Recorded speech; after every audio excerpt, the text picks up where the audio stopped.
Здравствуйте! Смотрите в сегодняшнем выпуске. Российский холдинг построит автодорогу Туркменбаши-Карабагаз, граница Казахстана. Матерям Туркменистана присвоено почетное звание Энамяхри. В Туркменистане стартовал отбор на обучение в вузах России по направлениям культуры и искусства и другие новости. Российский холдинг «Возрождение» построит автомобильную дорогу Туркменбаши-Карабагаз, граница Казахстана. Магистраль будет многополосной.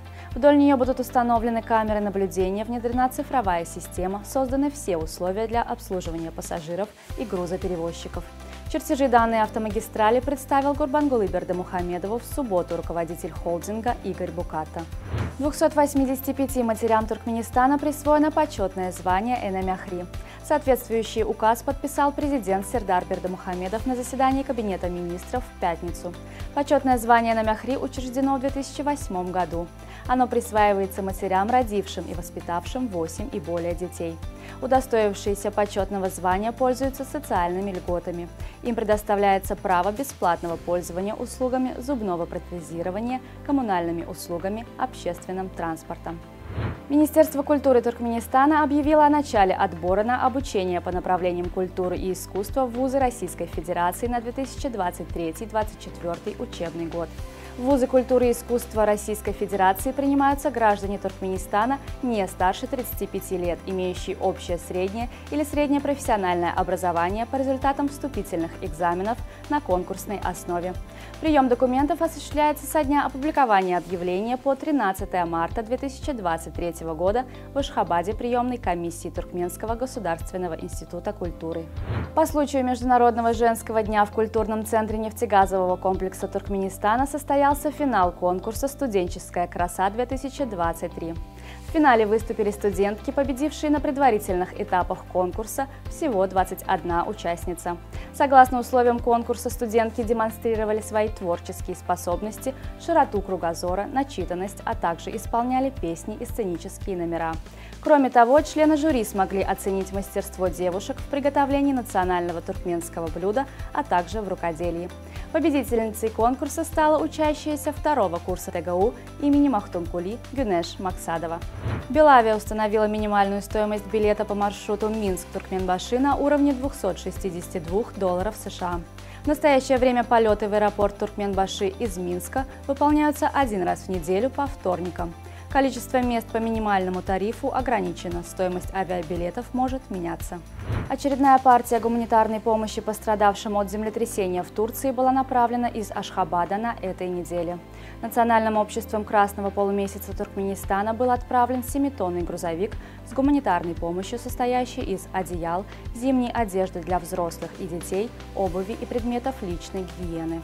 Грузовым автотранспортом также будет доставлено более 700 коробок с детскими и взрослыми спортивными костюмами, джинсами и полотенцами.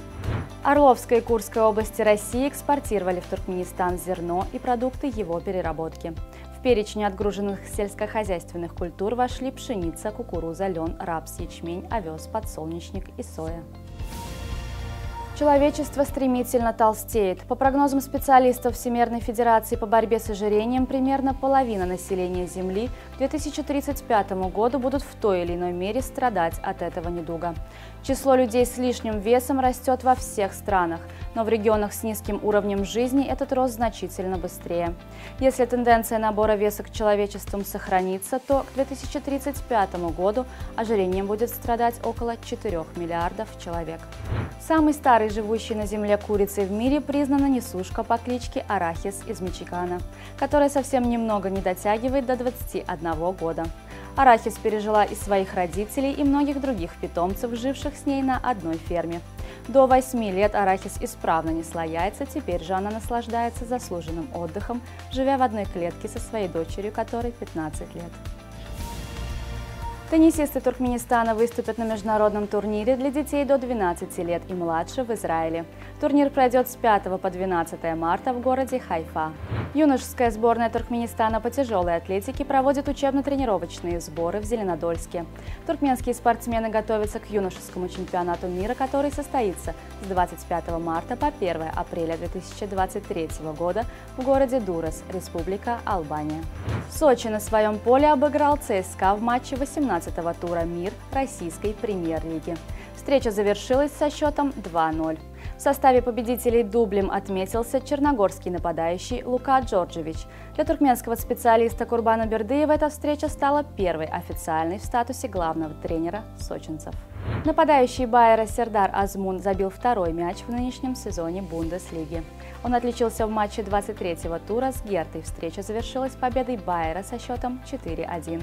Азмун открыл счет на 12-й минуте с передачи Джереми Фримпонга. Таким образом, Азмун забил гол во второй игре подряд. В последних 3 матчах чемпионата Германии он набрал 3 очка по системе гол плюс пас. На сегодня это все. Желаю вам хорошего завершения дня. Увидимся завтра. И не забывайте, что Туркменпортал – ваш самый надежный источник новостей.